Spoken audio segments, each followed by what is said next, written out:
Good morning students. कल हमने कुछ इम्पोर्टेंट क्वेश्चंस करे थे। आज मैं भी आपका रिवीजन कराने जा रहा हूँ कुछ इम्पोर्टेंट क्वेश्चंस का, जो बोर्ड्स के लिए काफ़ी इम्पोर्टेंट क्वेश्चंस हैं आपके। तो बड़े ध्यान से क्वेश्चनों की इनकी तैयारी करें और वेरी वेरी इंपॉर्टेंट क्वेश्चंस है आपके बोर्ड पेपर के लिए। चलिए स्टार्ट करते हैं। क्वेश्चन दे रखा है आपका y is equal to x की पावर x डैश डैश कहाँ तक है, इनफाइनाइट तक। ठीक है, देन फाइंड करना है dy अपॉन dx की वैल्यू फाइंड आउट कीजिए। तो ऐसे क्वेश्चंस को जब हमारे पास ऐसे क्वेश्चन की टर्म्स मिलती है तो कैसे लिखते हैं उसको सबसे पहले हम बता देते हैं। y बराबर जब कोई पावर सेम जाती है तो उसके ऊपर हम केवल ओनली y लगा देते हैं। जब कोई सेम पावर इनफाइनाइट तक जाती है तो हम क्या कर देते हैं, उसको y मानकर लिख देते हैं। अब जब भी किसी भी फंक्शन की पावर होती है तो उस फंक्शन को सोल्व करने का तरीका क्या है, दोनों साइड्स का लोग लेना। दोनों साइड्स से क्या लेना बच्चों, लोग लेना। तो लिखेंगे टेकिंग लोग बोथ साइड, यानी दोनों तरफ का लोग लेने पर टेकिंग लोग बोथ साइड। ओके स्टूडेंट, अब क्या करना है, हमें दोनों तरफ का लोग लेके क्वेश्चन को सोल्व करना है। तो इधर का लोग ले लिया हमने, लोग y इज इक्वल टू, जब हम इसका लोग लेंगे तो ये बन जाए लोग m की पावर n। लोग m की पावर n, तीन लोग के रूल होते हैं। मैं आपको लोग के तीन रूल पढ़ा देता हूं। फर्स्ट रूल है लोग का, अगर मल्टीप्लाई में लोग mn दिया हुआ है देन क्या बन जाता है आपका, लोग m प्लस लोग n बन जाता है। दो हो तीन हो, कितने भी फंक्शन आपकी मल्टीप्लाई में हो तो लोग में वो सारे प्लस हो जाते हैं। सेकेंड रूल लोग में आता है आपका लोग m अपॉन n। तो लोग अगर डिवाइड में हो तो रूल बन जाता है माइनस में लोग m माइनस लोग n। और थर्ड रूल है लोग में, लोग m की पावर n आ जाए अगर तो ये पावर आगे आ जाती है, n लोग m बन जाती है। तो ये थ्री क्वेश्चंस आपको फॉर्मूला याद रखने हैं लोग के लिए। अब बिल्कुल सेम फॉर्मूला बन गए, लोग x की पावर y बन तो y आगे आ जाएगा और ये हो जाएगा लोग m मतलब x। इस वाले फॉर्मूले से, थर्ड वाले से हमने इसको लिख दिया। अब क्या करना है इसका बच्चों, हमें डिफरेंशियल करना है। ठीक है, तो डिफरेंशियल करेंगे। लोग y का डिफरेंशियल क्या होता है, 1/y। लोग y का डिफरेंशियल क्या होता है, 1/y। अब इस y का भी डिफरेंशियल करना पड़ेगा, तो y का होता है dy/dx। अब देखिए यहां पर दो फंक्शन बन गए, y और log x। ये फर्स्ट फंक्शन हो गया, ये आपका सेकंड फंक्शन हो गया। तो first function as it is, second function का डिफरेंशियल। तो डिफरेंशियल कैसे, log x का डिफरेंशियल क्या होता है बच्चों, 1/x, बीच में साइन प्लस आता है। अब की बार second function as it is, और फर्स्ट का y का डिफरेंशियल करेंगे तो क्या आएगा, dy/dx आएगा। स्टूडेंट समझ में आया। अब dy वाले फंक्शन को एक साथ लिख लेंगे, यानी 1/y dy/dx तो ऐसी है, और ये वाला फंक्शन चला के कैसे हो जाएगा, माइनस का हो जाएगा, यानी कि log x dy/dx। और ये जो फंक्शन है y इंटू वाई, तो y एकम y और अपॉन में x एज इट इज है। अब हमें दोनों में से क्या सेम आ रहा है बच्चों, dy/dx कॉमन आ रहा है। तो dy/dx को हम क्या कर देंगे, कॉमन ले लेंगे। यहाँ पे रह गया 1/y और यहाँ रह गया बच्चों log x, और ये वाला y/x एज इट इज है। अब क्या करेंगे, dy/dx ऐसे रखना है हमें। इसका क्या लेना है बच्चों, हमें एलसीएम। एलसीएम क्या आएगा, y, इसकी यहाँ पे कुछ नहीं है 1, इसकी multiply 1 minus y log x, और इज इक्वल टू में ये आपका y/x एज इट इज है। dy/dx की वैल्यू फाइंड आउट करनी है हमें बच्चों यहाँ पे, तो y मल्टीप्लाई में और ये इधर मल्टीप्लाई में, तो y की y में मल्टीप्लाई होगी तो क्या हो गया, y का स्क्वायर, और यहाँ पर x इंटू ये पूरा फंक्शन यहाँ पर आ जाएगा y log x। तो ये आपका dy/dx निकल कर आ जाता है। इस तरह से इस क्वेश्चन को कर लेते हैं। नेक्स्ट क्वेश्चन की ओर चलेंगे। आपका वेक्टर्स का क्वेश्चन मैं कराने जा रहा हूं। वेक्टर का क्वेश्चन क्या है देखते हैं। क्वेश्चन है आपका, दिया हुआ है कि यदि a plus b plus c equal 0 है, a plus b plus c को 0 दे रखा है, तो कह रहा है सिद्ध कीजिए कि सिद्ध करो a क्रॉस b बराबर b क्रॉस c बराबर c क्रॉस a। ये हमें सिद्ध कर लेकर आना। ये कह रहा है यदि a plus B plus C की वैल्यू 0 है तो सिद्ध कीजिए a क्रॉस बी बराबर बी क्रॉस सी बराबर C cross A. Very important question है बोर्ड के लिए। तो सबसे पहले जो हमें दिया हुआ है उस फंक्शन को लेके चलते हैं, ये जो लिया है, और इसके दोनों ओर a से मल्टीप्लाई करने पर लिखेंगे दोनों ओर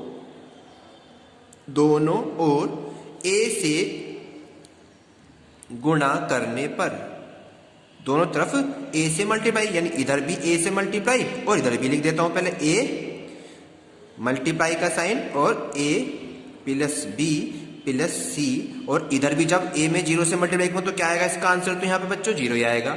अब a की इससे भी तीनों नंबर से अलग अलग मल्टीप्लाई, यानी कि a क्रॉस a क्रॉस में ही करनी है, plus a cross b plus a cross c equal 0 as it is है। अब हम जानते हैं अगर ए सेम वेक्टर्स लिखे होते हैं तो उस वेक्टर की वैल्यू 0 होती है। तो ये a क्रॉस a क्या हो गया बच्चों, यहाँ पर 0 हो गया। तो केवल a क्रॉस b और a क्रॉस c आपका बचता है। क्या बचता है, a cross b plus a cross c is equal to 0। अब हम क्या करेंगे, इसको बच्चों थोड़ा सही करेंगे। मैंने इसे a क्रॉस b ऐसे रखा, अब मैं यहाँ पर माइनस का लगाऊंगा, c को आगे ला रहा हूँ, c cross a is equal to 0, और a cross b as it is रखा मैंने, ये उधर जाएगा तो प्लस का एलिमेंट बन जाता है। ये हमारी इक्वेशन मान लीजिए आप 1 मान लीजिए इसे, बिल्कुल सेम जैसे हमने a से मल्टीप्लाई करी ऊपर वाली में। अब की बार क्या कर देंगे, इस नंबर्स में इक्वेशन a में ही क्या कर देंगे, b से मल्टीप्लाई कर देंगे। समीकरण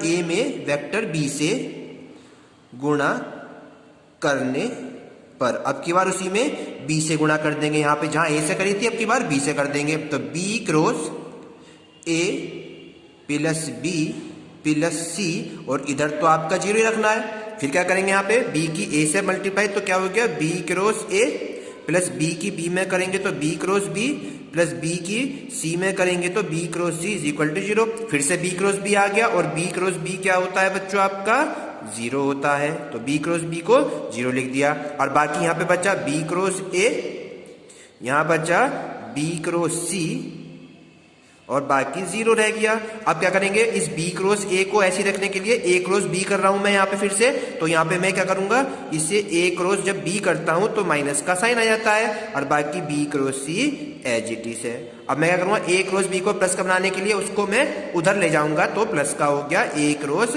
b, और ये वाला b cross c as it is है। ये इक्वेशन 2 बन जाती है। अब क्या लिखेंगे यहाँ पे हम, इक्वेशन 1 एंड 2 से, इक्वेशन 1 एंड 2 से, इक्वेशन 1 एंड 2 से।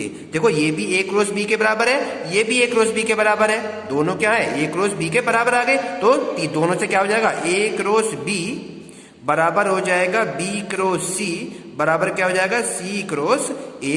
ये हमारा क्या हो जाएगा बच्चों, प्रूव्ड हो जाता है। क्लियर हो गया बच्चों आपके। नेक्स्ट क्वेश्चन की ओर चलेंगे।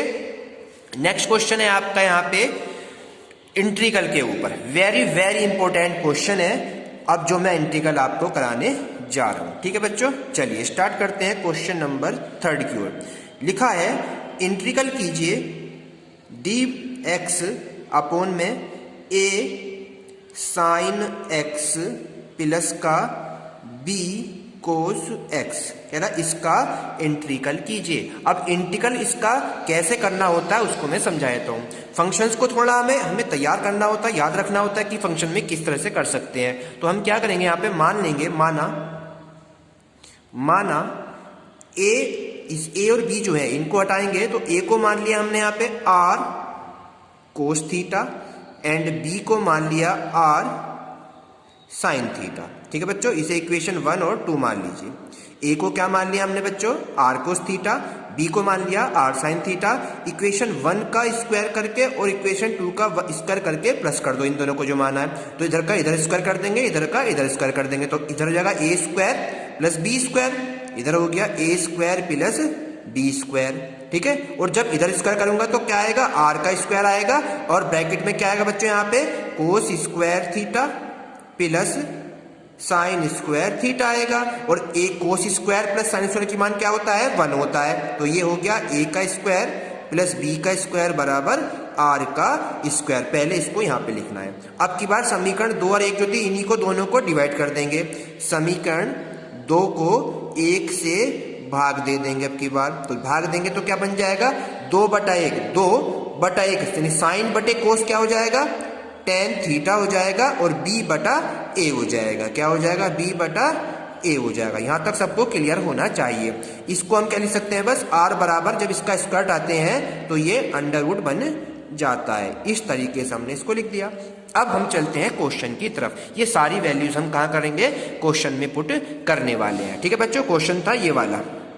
क्वेश्चन हमारे पास नीचे था a sin x plus b cos x। ये तो क्वेश्चन है हमारे पास नीचे जो इसका दे रखा है। अब मैं a को a की वैल्यू पुट कर दूंगा, b में p की वैल्यू पुट कर रहा हूं। a की जगह क्या रखना है r कोस थीटा, तो लिख दिया मैंने r cos theta into sine x as it is है, प्लस b की जगह b का मान है r साइन थीटा और कोस एक्स आपका एज इट इज है। क्लियर हो गया बच्चों। दोनों में r तो कॉमन आ गया, r क्या है सेम आ रहा है। अब यहाँ देखो cos A sine B plus n cos B, sine A cos B plus cos A sine B बन जाता है क्या बच्चों साइन ए प्लस बी। क्या बन जाता है साइन ए प्लस बी बन जाता है। ए है एक्स और बी है थीटा, तो ये हमारा क्या हो गया r sine x plus theta. किसकी वैल्यू निकल के आई जो नीचे वाला फंक्शन दे रखा है। तो इस नीचे वाली जगह क्या रख देंगे हम यहाँ पे इंटीग्रल में रख देंगे i बराबर मान के इसको लिख दिया हमने dx अपॉन में क्या आ जाएगा बच्चों यहाँ पर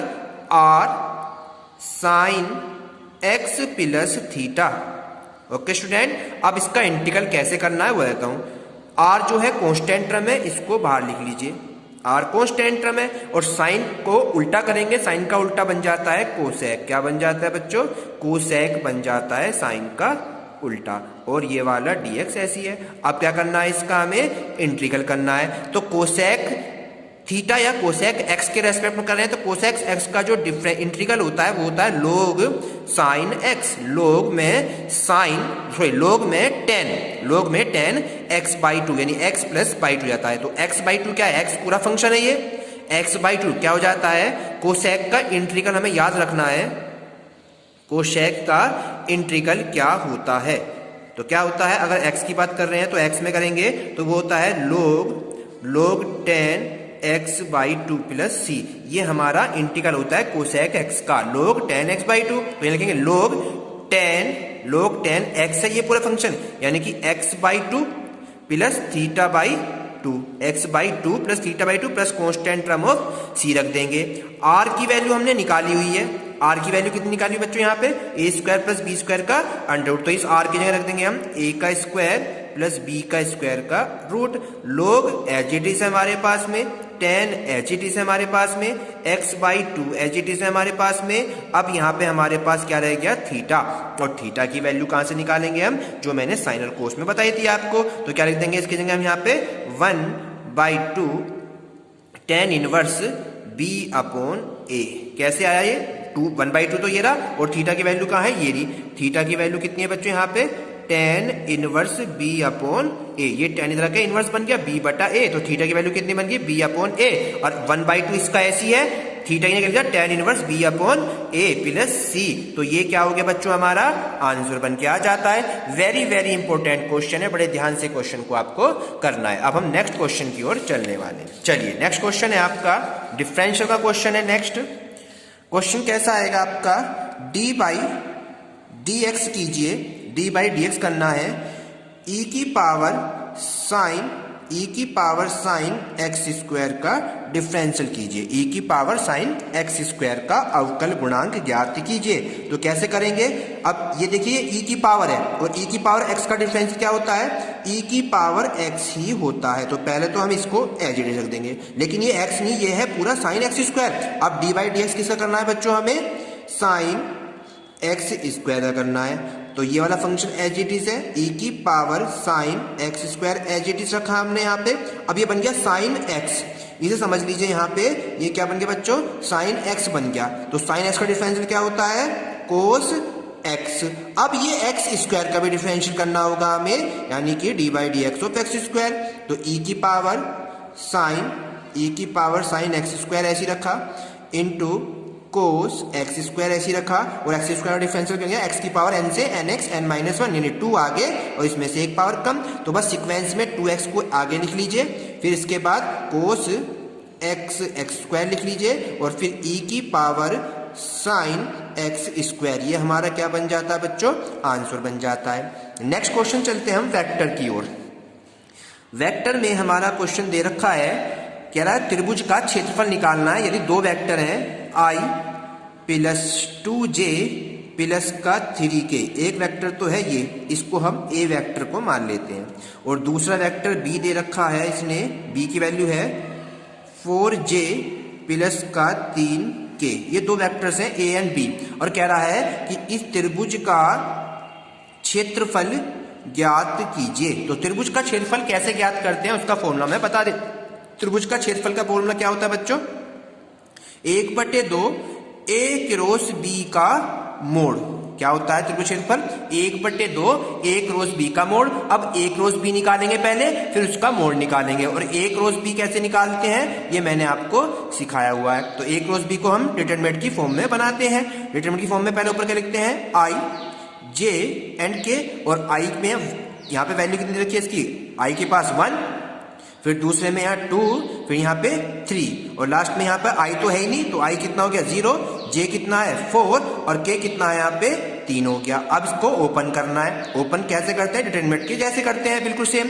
i को रहा, ये कैंसिल आउट, ये कैंसिल, तो 3 दूनी 6, 4 तिया 12, फिर j आएगा माइनस का, तो ये कैंसिल आउट, ये कैंसिल आउट, 3 एकम 3, 0 0, तो ये हो गया 3 माइनस 0। फिर अब क्या k को लेंगे बच्चों यहाँ पे, तो ये कैंसिल आउट, ये 4 एकम और 0, तो ये हो गया 4 और 0।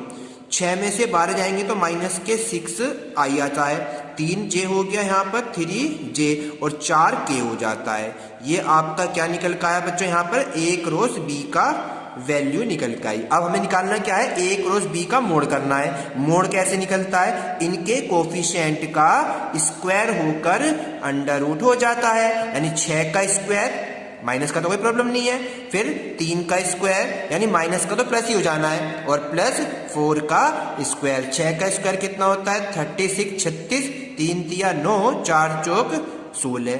सबको बच्चों क्या कर देना है, प्लस कर देना है। कितना होगा यहाँ पे, 9 6 15, 6 21 का 1, 2 3 5 और 1 6, 61 निकल के अंडर रूट में आ गया। अब क्या निकालना था हमें, त्रिभुज का क्षेत्रफल। तो लिखेंगे त्रिभुज का क्षेत्रफल बराबर 1/2, फॉर्मूला क्या था, a क्रॉस b का मोड़, और a क्रॉस b का मोड़ कितना है 61 का अंडर रूट। देन आपका आंसर कितना हो गया, 1/2 अंडर रूट 61। यही हमारा आंसर है त्रिभुज के क्षेत्रफल का। नेक्स्ट क्वेश्चन की ओर चलते हैं हम। अब यहाँ पे प्रोबेबिलिटी में, प्रोबेबिलिटी का क्वेश्चन दे रखा है कि a और b दो स्वतंत्र घटनाएं हैं, a व b दो स्वतंत्र घटनाएं हैं। ए और बी क्या है बच्चों, दो स्वतंत्र घटनाएं हैं, तथा पी ए की वैल्यू दे रखी है इसने यहाँ पे हमें 3/10, और पी बी की वैल्यू दे रखी है कितनी 4/10। तो कह रहा है क्या निकालना है, पी ए इंटरसेक्शन बी की वैल्यू फाइंड आउट कीजिए। यदि ए और बी दो स्वतंत्र घटनाएं हैं, पी ए का मान 3/10 है, पी बी का मान 4/10 है, तो पी ए इंटरसेक्शन बी को ज्ञात कीजिए। तो जब दो स्वतंत्र घटनाएं होती है तो पी ए इंटरसेक्शन बी की वैल्यू क्या हो जाती है बच्चों, P A into P B. ये रूल बन जाता है, फॉर्मूला है आपका, ये फॉर्मूला हमें याद रखना है। पी से प्रोबेबिलिटी, तो पी ए की वैल्यू है 3/10 मल्टीप्लाई इसकी है 4/10, ठीक है। ऊपर की मल्टीप्लाई ऊपर से कर देंगे, चाहे ये छोटा भी कर सकते हैं। 2 दूनी 4, 2 दूनी 4, 2 पंजे 10, तो ऊपर हो गया 3 दूनी 6, या 2 से अभी भी कैंसिल हो जाएगा, ये 2 पंजे 10। अब ऊपर तो रह गया ओनली 3, और नीचे हो गया 5 पंजे 25। तो ये कितना आंसर आ गया बच्चों आपका 3/25, इसका आंसर आ जाता है। अब हम नेक्स्ट क्वेश्चन की ओर चलने वाले हैं। थोड़ा सा इंपॉर्टेंट क्वेश्चन है अब, ठीक है बच्चों, इसे बड़े ध्यान से करेंगे। प्रोबेबिलिटी का ही क्वेश्चन है, और प्रोबेबिलिटी का क्वेश्चन है तो कैसे करना है जरा उसको हम देख लेते हैं। ये मैंने पहले भी आपको एक बार कराया था रिवाइज में। चलिए प्रोबेबिलिटी का क्वेश्चन है। क्वेश्चन कह रहा है बच्चों यहाँ पे कि एक परिवार में 2 बच्चे हैं, यह ज्ञात है कि बच्चों में कम से कम एक बच्चा लड़का है, तो दोनों बच्चों के लड़के होने की प्रोबेबिलिटी ज्ञात कीजिए। ठीक है, 2 बच्चे कह रहा है और कम से कम एक बच्चा लड़का कह रहा है, तो दोनों बच्चों के लड़के होने की क्या प्रोबेबिलिटी होगी। तो सबसे पहले हम क्या लिखेंगे, प्रतिदर्श समष्टि का मतलब क्या होता है मैं बता देता हूं आपको कि किस प्रकार से कितने बॉयज हैं या कितनी गर्ल्स हैं। तो हमने लिखा प्रतिदर्श समष्टि। प्रतिदर्श समष्टि क्या होती है, इसको हमने एस से नोटेट कर देते हैं। यानी कि क्या लिखा हमने, बॉय B1 पहला लड़का हो गया, B2 दूसरा लड़का हो गया। तो एक तो हमारा ग्रुप जो बनेगा लड़के लड़के बनेंगे दोनों, एक लड़का दूसरा लड़का, या एक लड़का होगा और दूसरी लड़की होगी, या एक लड़की होगी दूसरा लड़का होगा, या दोनों ही आपकी क्या होंगी बच्चों यहाँ पे लड़कियां होंगी। पहली तो कंडीशन हमने ये बनी, इससे आगे कोई कंडीशन हमारी नहीं बनेगी। क्लियर हो गया। अब हम क्या लिखेंगे, मान लिया हमने, माना लेट ई को हमने ई एक ऐसा फंक्शन मान लिया कि दोनों बच्चे लड़के होने की घटना, ई ले लिया हमने कि दोनों बच्चे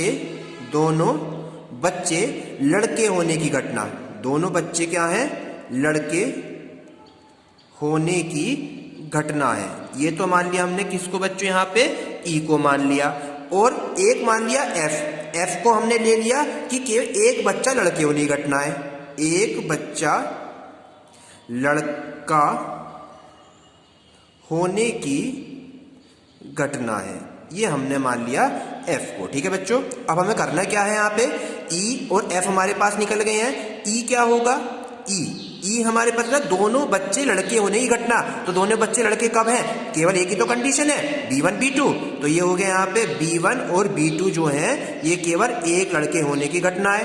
F क्या है, एक बच्चा कम से कम लड़का जरूर हो, तो F जो निकल के आएगा उसमें कौन कौन से होंगे, तो B1 B2 में एक लड़का तो है ही, 2 लड़के बने, एक तो है ही, दूसरे वाले में B1 पे एक लड़का एक लड़की भी है, और फिर एक में आ गया G1 और B2 भी, तो एक लड़का कम से कम मिल रहा है, तो इसकी 3 घटनाएं हो गई।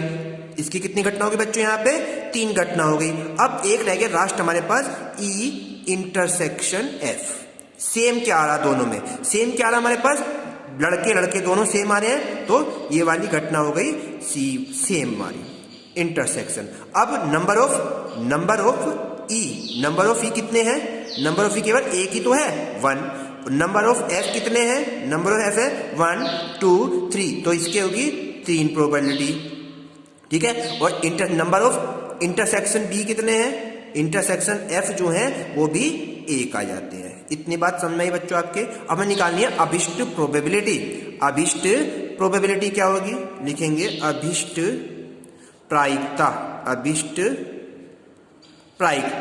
प्रायिकता कैसे होगी हमारे पास, P E/F, इसे कहते हैं अभिष्ट प्रोबेबिलिटी। E/F का फॉर्मूला होता है number of E intersection F upon में NF। ये रूल है हमारे पास में। N इंटरसेक्शन F का मान कितना निकाला बच्चों हमने यहाँ पे 1, ठीक है, और नंबर ऑफ NF कितना है 3। तो हमारी जो है कम से कम 2 लड़के होने की जो प्रायिकता है, 2 बच्चे लड़के होने की कितनी है, 1/3 संभावना है दोनों लड़कों की। वेरी इंपॉर्टेंट क्वेश्चन है बोर्ड के लिए, ध्यान से करेंगे। नेक्स्ट क्वेश्चन को कराएंगे, इसको अगले क्वेश्चन में कल कराऊंगा। इन सभी क्वेश्चन को अपनी नोटबुक में कंप्लीट करें। Thank you.